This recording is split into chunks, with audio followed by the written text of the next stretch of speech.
Islam and greetings, Moors. Welcome back to another episode of, pardon the interjection. I am your host, Supreme L.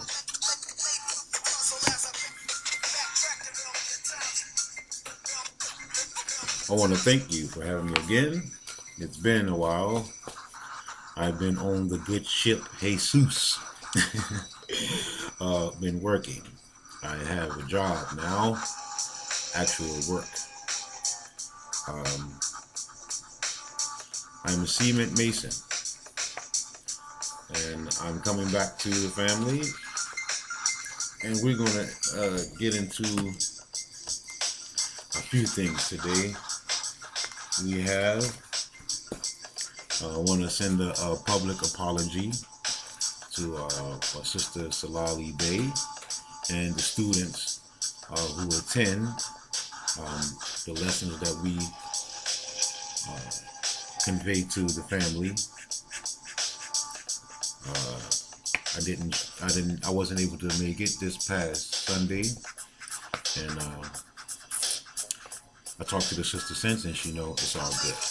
I will be there, students, as fellow students, as I say. I will be there this Sunday, no doubt. All right, and we're going to get into a little, well, first of all, I should begin by reading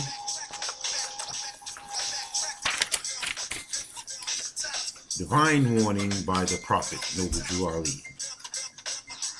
Prophet warns all Muslims. Governors ordered to read proclamation at each meeting. And it goes. January 15th, 1929. I hereby inform all members that they must end all radical agitating speeches while at work or in the streets. We are for peace and not destruction. Stop flashing your cards at Europeans. It causes confusion. Remember, your card is for your salvation. Failure to obey these orders will be of severe consequence. We are for love, truth, peace, freedom, and justice. And when these principles are violated, justice must then take its course. Any member who or group of members who hold malicious feelings toward the temple or the prophet or violate the divine covenant of the Moorish movement will receive their reward from Allah for their unjust deeds. All true Moors will and must obey the law as laid down to them by their prophet. If they lose confidence in their prophet, they should turn in their card and button, cease wearing their turban and fez, and return to the state where I, the prophet, found you. This is a holy and divine movement founded by the prophet Noble Drew Ali. And if the prophet is not right, the temple is not right. The prophet therefore is sending out a divine plea to all Moorish Americans that they do their part in protecting the temple. This is an everlasting movement founded by the prophet through the will of Allah to redeem his people from their sinful ways. By order of the prophet Noble Drew Ali.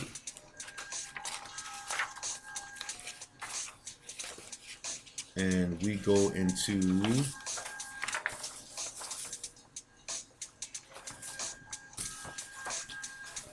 the Divine Constitution and Bylaws. Act 1.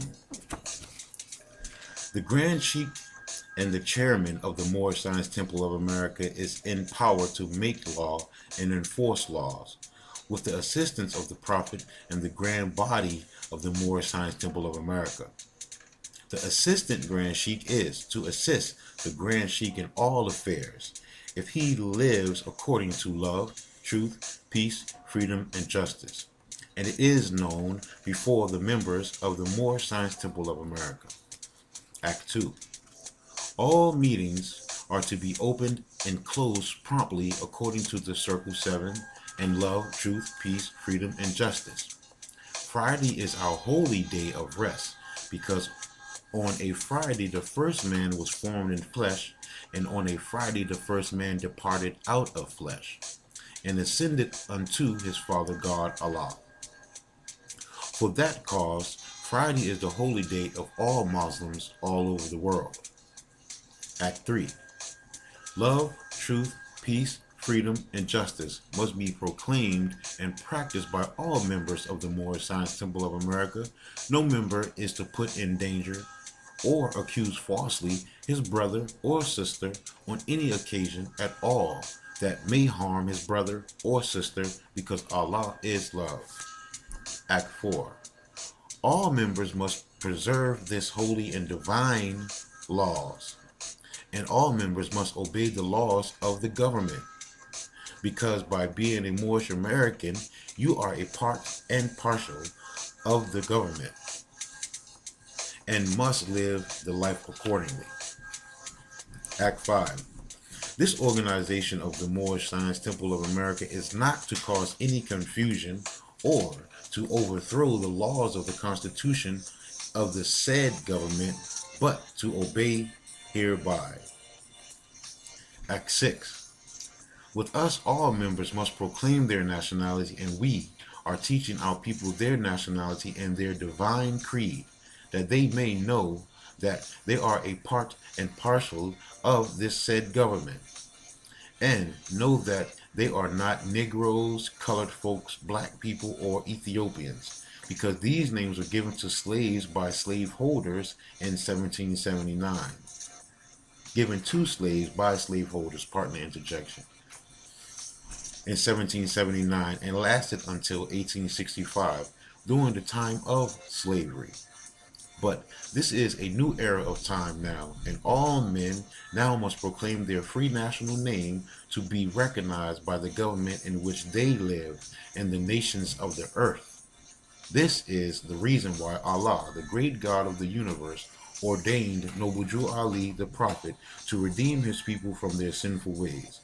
The Moorish Americans are the descendants of the ancient Moabites who inhabited the northwestern and southwestern shores of Africa.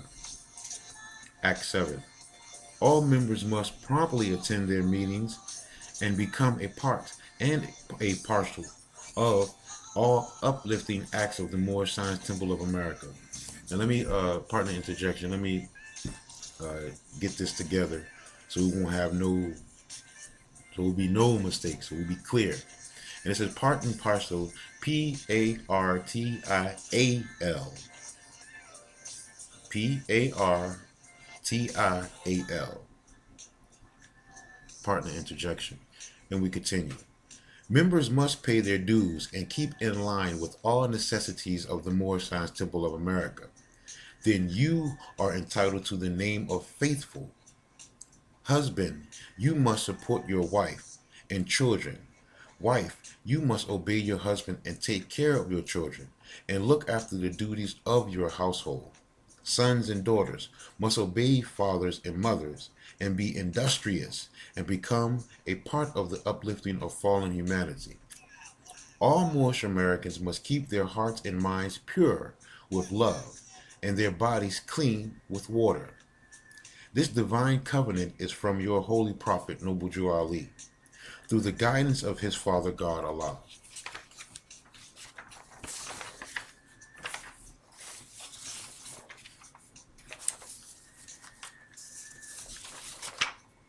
Okay, and then we're going to go into, let's see. We have divine warning by the prophet for the nations. The citizens of all free national governments, according to their national constitution, are all of one family bearing one free national name. Those who fail to recognize the free national name of their constitutional government are classed as undesirables and are subject to all inferior names and abuses and mistreatments that the citizens care to bestow upon them. and it is a sin for any group of people to violate the national constitutional laws of a free national government and cling to the names and the principles that delude to slavery. I, the prophet, was prepared by the great God Allah to warn my people to repent from their sinful ways and go back to the state of mind of their forefathers, divine and national principles that they will be law-abiders and receive their divine rights as citizens according to the free national constitution that was prepared for all free national beings. They are to claim their own free national name and religion. There is but one issue for them to be recognized by this government and of the earth, and it comes only through the connection of the Moorish divine national movement, which is incorporated in this government and recognized by all other nations of the world. And through it, they and their children can receive their divine rights, unmolested by other citizens, that they can cast a free national ballot at the polls under the free national constitution of the state's government and not under a granted privilege, as has been the existing condition for many generations. You who doubt whether I, the prophet, and my principles are right for the redemption of my people, go to those that know law in the city hall and among the officials in your government and ask them under an intelligent tone, and they will be glad to render you a favorable reply. For they are glad to see me bring you out of darkness into light. Money doesn't make the man. It is free national standards and power that makes a man and a nation. The wealth of all national governments, gold and silver and commerce, belong to the citizens and citizens alone. And without your national citizenship by name and principles, you have no true wealth. And I am hereby calling on all true citizens that stand for a national free government and the enforcement of the Constitution to help me in my great missionary work, because I need all support from all true American citizens of the United States of America. Help me to save my people who have fallen from the constitutional laws of government. Partner interjection, and I know a lot of people is going to, get that misconstrued when it says American citizens of the United States of America. The prophet was, if I may, was not just talking about us as free national Moors, because we know that we're not under the U.S. democracy. He was talking about the Europeans too. He said, help him bring his people. So it's another other people he's talking about then, because we know that we're not U.S. citizens. We're not American national U.S. citizens. Okay, United States citizens. We're not part of the Union States. And we continue. I am depending on your support to get them back to the constitutional fold again, that they will learn to love instead of hate and will live according to love, truth, peace, freedom, and justice, supporting our free national constitution. Partner interjection. Supporting our free national constitution. See, a distinction again in peoples and nations, or people, period. Supporting our free national, and we continue, supporting our free national constitution of the United States of America. I love my people, and I desire their unity and mine back to their own national and divine standard, because day by day they have been violating the national and constitutional laws of their government by claiming names and principles that are unconstitutional. If Italians, Greeks, English, Chinese, Japanese, Turks, and Arabians are forced to proclaim their free national name and religion before the constitutional government of the United States of America, it is no more than right that the law should be enforced upon all other American citizens alike. In all other governments, when a man is born and raised there and asked for his national descent name, and if he fails to give it, he is misused. imprisoned, or exiled.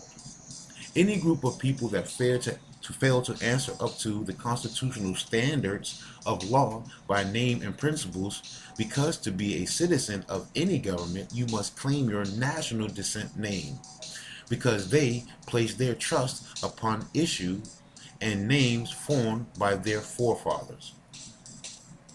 The word Negro deludes in the Latin language to the word nigger, Nigger, pardon the interjection. The same as the word colored deludes to anything that is painted, varnished, and dyed. And every nation must bear a national descent name of their forefathers, because honoring their fathers and their mothers, your days will be lengthened upon this earth. These names had never been recognized by any true American citizen of this day. Through your free national name, you are known and recognized by all nations of the earth that are recognized by this said national government in which they live, or the said national government of which they live. Partner interjection. The 14th and 15th Amendments brought the North and South in unit, placing the Southerners who were at that time without power with the constitutional body of power. And at that time, 1865, the free national constitutional law that was in force since 1774 declared all men equal and free. And if all men are declared by the free national constitution to be free and equal, since that constitution has never been changed, there is no need for the application of the 14th and 15th Amendments for the salvation of our people and citizens. Pardon the interjection. Notice again, our people and citizens. A distinction. And we continue. So, there isn't but one supreme issue for my people to use to redeem that which was lost, and that is through the above statements. Then the lion and the lamb can lie down together in yonder hills, and neither will be harmed, because love, truth, peace, freedom, and justice will be reigning in this land. In those days, the United States will be one of the greatest civilized and prosperous governments of the world. But if the above principles are not carried out by the citizens and my people in this government, the worst is yet to come. Because the great God of the universe is not pleased with the works that are being performed in North America by my people. And this great sin must be removed from this land to save it from enormous earthquakes, diseases, etc. And I, the prophet, do hereby believe that this administration of the government, being more wisely prepared by more genius citizens that believe in their free national constitution and laws, and through the help of such classes of citizens, I, the prophet, truly believe that my people will find the true and divine way of their forefathers, and learn to stop serving carnal customs and merely ideas of men that have never done them any good, but have always harmed them. So, I, the prophet, am hereby calling aloud with a divine plea to all true American citizens to help me to remove this great sin which has been committed and is being practiced by my people in the United States of America, because they know it is not the true and divine way, and without understanding they have fallen from the true light into utter darkness of sin.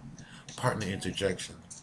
I just want to say, I've heard this true light before. And, okay, Dr. Malachi York was always putting out the true light and saying true light tapes. And I've heard a lot of mention of him. You know, I've studied under him. You know, we all walk a path to growth. And this was 19...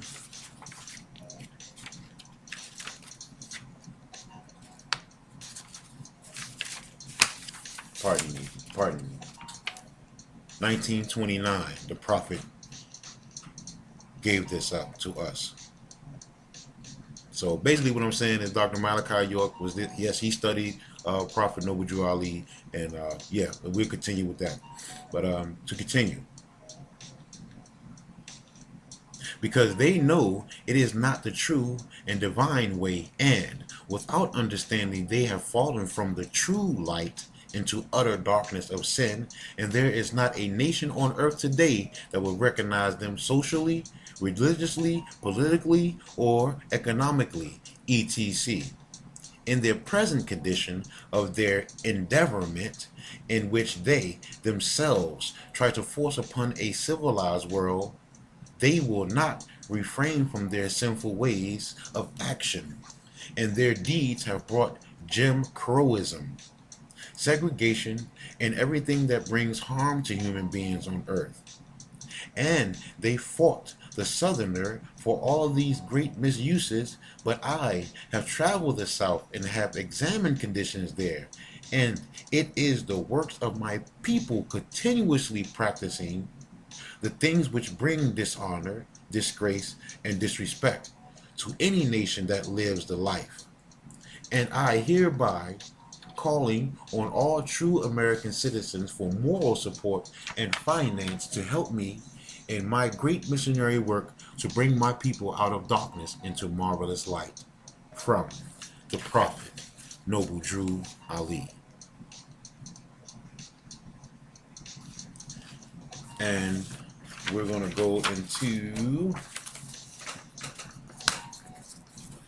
a couple more things we're going to expound on. And this one might be a rather lengthy one, so I'm just going to touch on it a few. Okay.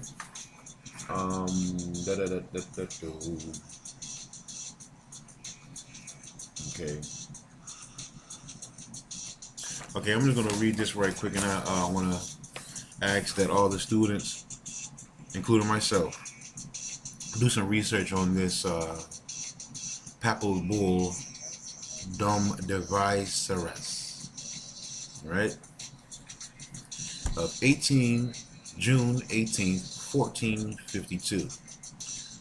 Pope Nicholas V, not really good with Roman numerals, but I know my people's out there going to get it right. And I'm thinking it's 4 or 5, but they'll get me right. Pope Nicholas V issued the papal bull Dom Diveras, Diveras,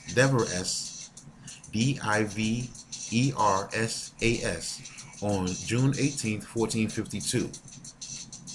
It authorized Alfonso V of Portugal to reduce any Saracens, Muslims, and pagans, and any other unbelievers to perpetual slavery. This facilitated the Portuguese slave trade from West Africa.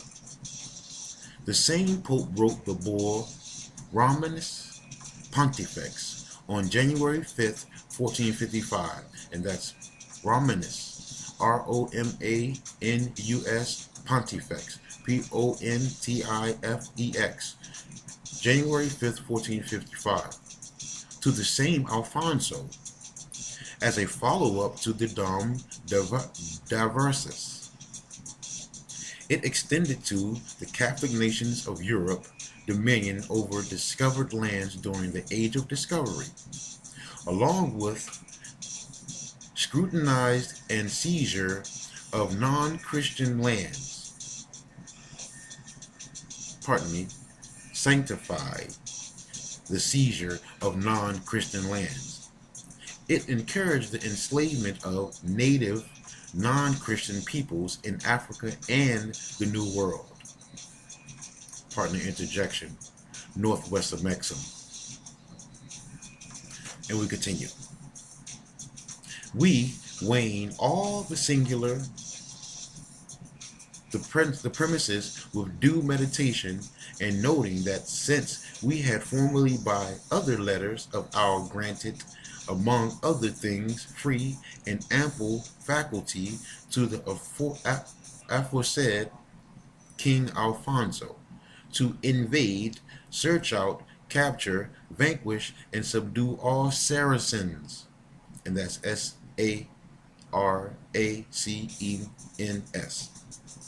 and pagans whatsoever, and other enemies of Christ wheresoever placed, and the kingdoms, dukedoms, principalities, dominions, possessions, and all movable and immovable goods whatsoever held and possessed by them, and to reduce their persons to perpetual slavery, and to apply the appropriate to himself and his successors, the kingdoms, dukedoms, counties, principalities, dominions, possessions, and goods, to convert them to his and their use and profit.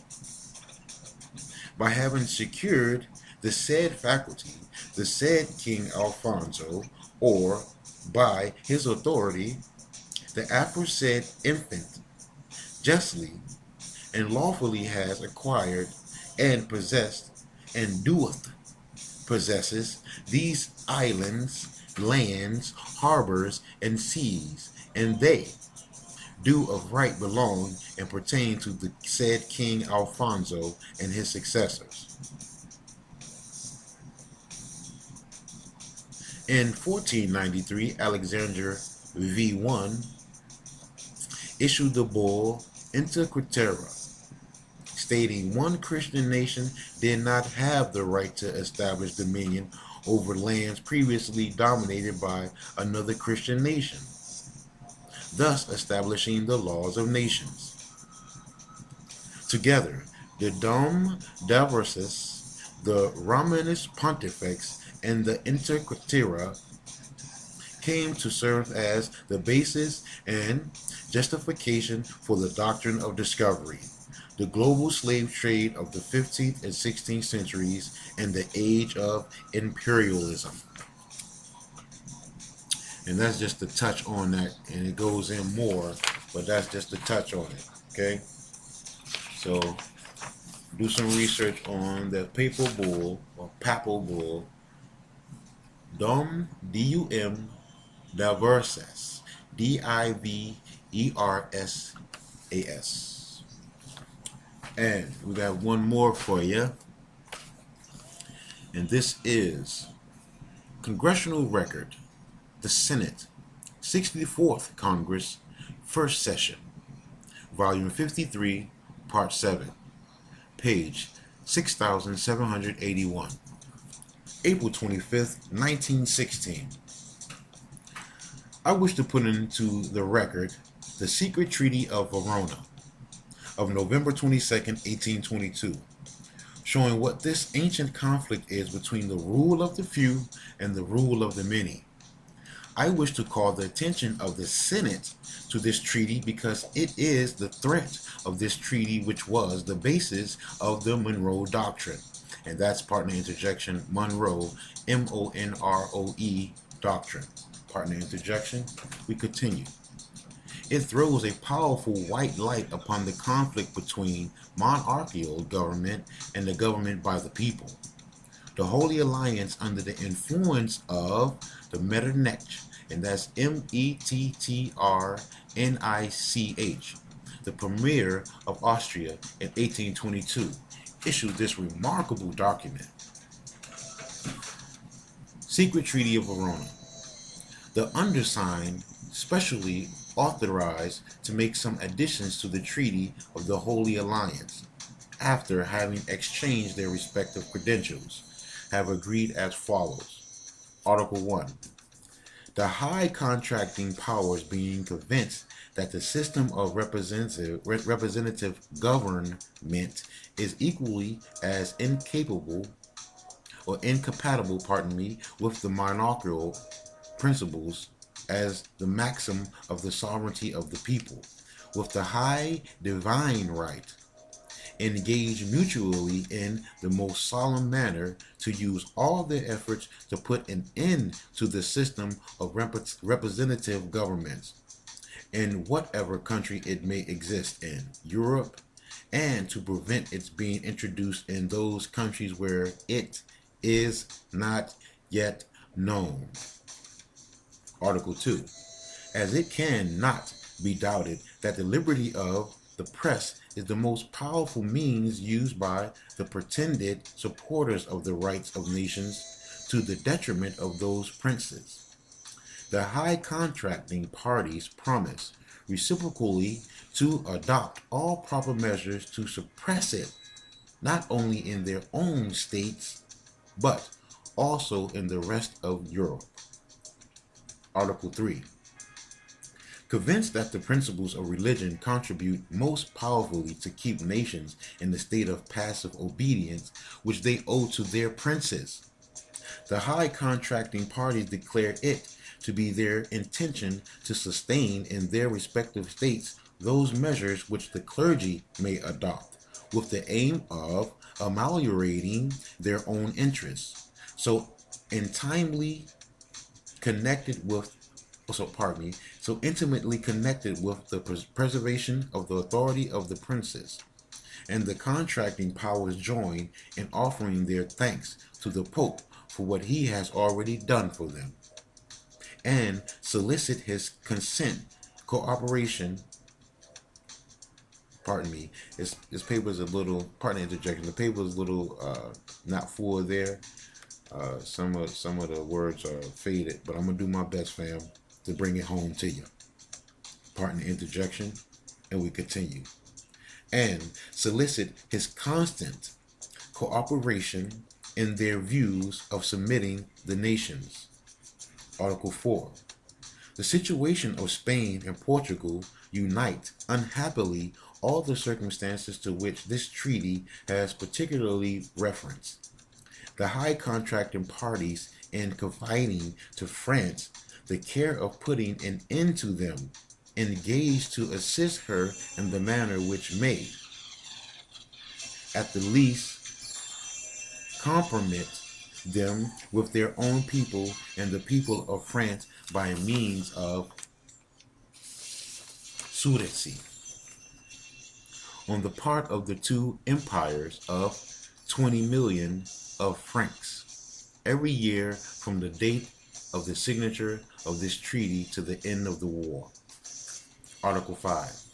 In order to establish in the peninsula the order of things which existed before the revolution of Cadiz, that's Cadiz, and to ensure the entire execution of the articles of the present treaty, the high contracting parties give to each other the reciprocal assurance that as long as their views are not fulfilled, rejecting all other ideas of utility or other measures to be taken, they will address themselves with the shortest possible delay to all the authorities existing in their states and to all their agents in foreign countries, with the view to establish connections tending towards the accomplishment of the objects proposed by their treaty. Article 6. This treaty shall be renewed with such changes as new circumstances may give occasion for, either at a new Congress or at the court of one of the contracting parties as soon as the war with Spain shall be terminated. Article 7. The present treaty shall be ratified and the ratification exchanged at Paris within the same space of 6 months. Made at Verona, the 22nd November, 1822. Okay, and it goes on to say, I asked to have printed in the congressional record this secret treaty because I think it ought to be called now to the attention of the people of the United States and of the world. This evidence of the conflict between the rule of the few versus popular government should be emphasized on the minds of the people of the United States, that the conflict now waging throughout the world may be more clearly understood For, after all said, the great pending war springs from the weakness and frailty of government by the few, where human error is far more probable than the error of the many, where aggressive war is only permitted upon the authorizing vote of those who live or those whose lives are jeopardized in the trenches of war.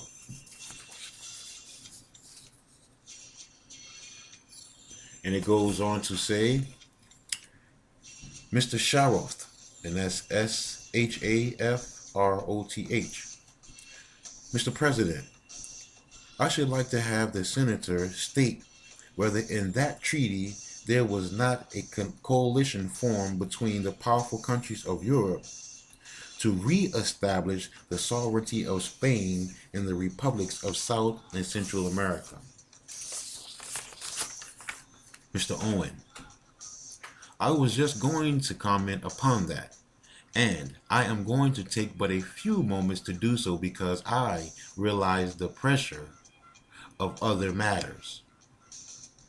This Holy Alliance, having put a Bourbon prince upon the throne of France by force, then used France to suppress the constitution of Spain immediately afterwards, and by this very treaty gave a subsidy of 20 million francs annually to enable her to wage war upon the people of Spain and to prevent their exercise of any measure of the right of self-government.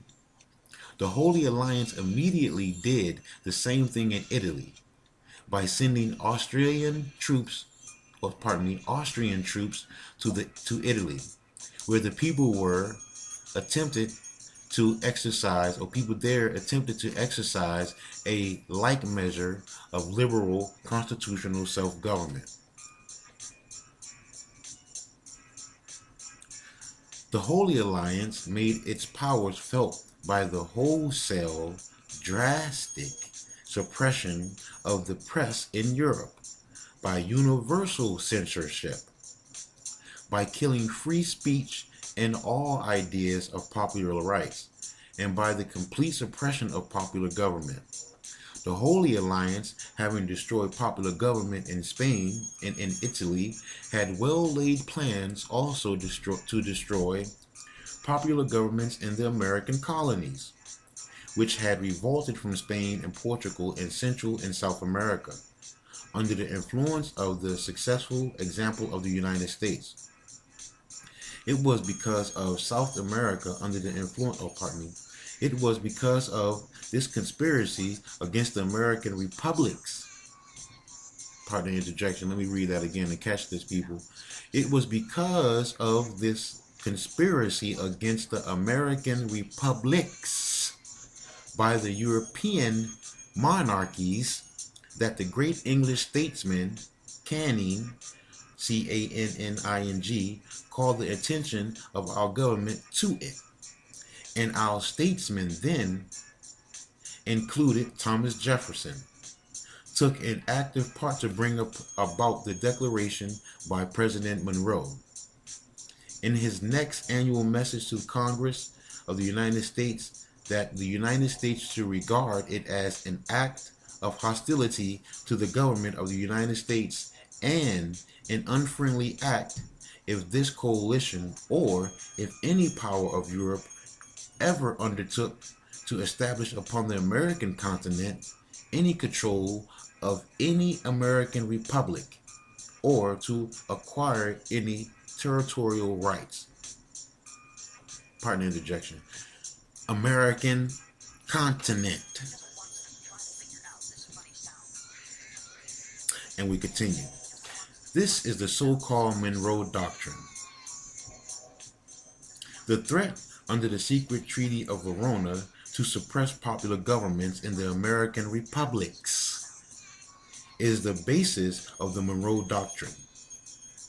This secret treaty sets forth clearly the conflict between monarchical government and popular government and the government of the few as against the government of the many.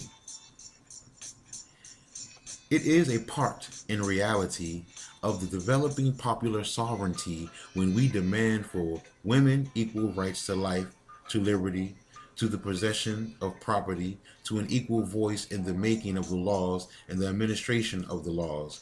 This demand on the part of the woman is made by man, or pardon me, men. And it ought to be made by men as well as by thinking progressive women, as it will promote human liberty and human happiness. I sympathize with it, and I hope that all parties will in the national conventions give their approval to this larger measure of liberty to the better half of the human race. The experience we have held has made us acquainted with the many advantages that have been taken by the society of its intervention in the marriages of the House of Austria and of those which have been effected in other kingdoms, France, Poland, and in various duchies. Forasmuch assembling purposes with prudence, selecting choice persons who may be friends and families of the relatives and of the friends of the society. Excuse me, pardon me. It will be easy to gain the princesses, making use of their valets, by that coming to feed and nourish with relations of friendship, by being located at the entrance in all parts, and thus become acquainted with the most intimate secrets of the families. Secret Instructions of the Company of Jesus, Chapter 2. Check that out. Pardon the interjection. Secret Instructions of the Company of Jesus, Chapter 2. Yeah, check that out, right? And we have a little bit more Moors. And I just want to go into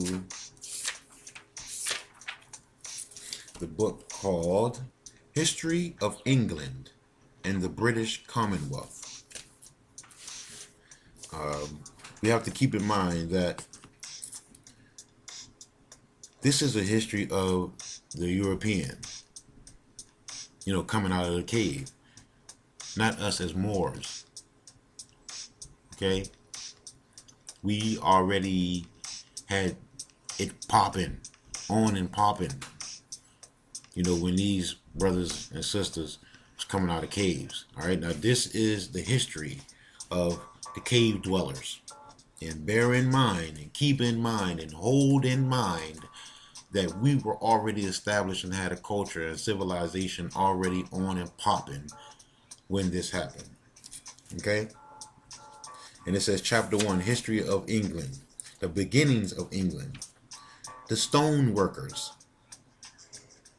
The earliest inhabitants of whom traces have been found in the British Isles were in a stage of civilization that scientists have called the Stone Age.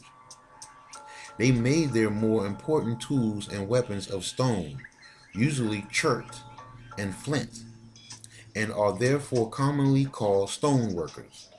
The remains of these early peoples have been found for the most part in gravel beds, in large caverns, and in mounds that were raised over the dead. The information that these relics afford is neither very great nor very definite, but such as it is, it does enable the trained observer to determine some of the physical characteristics of these primitive races, their chief occupations, their economic pursuits, and their mode of living. Geography of the earlier Stone Age. The beginnings of the Stone Age go back to a period thousands of years ago when the geography of Europe was far different from what it is at present. The mainland of the continent seems to have extended somewhat further to the northwest. The basin of the canal was a broad valley. The bed of the North Sea was in part a wide marshy plain. The Thames and other rivers of southeastern England continued their courses across this plain till they joined the Rhine, which in that age was seeking outlet in the Arctic Ocean. The remains that have been recovered from the river gravel and the rubbish of the caverns apparently belong to a very early period. Those of the grave mounds or barrows are evidently of a much later origin. Okay? Now,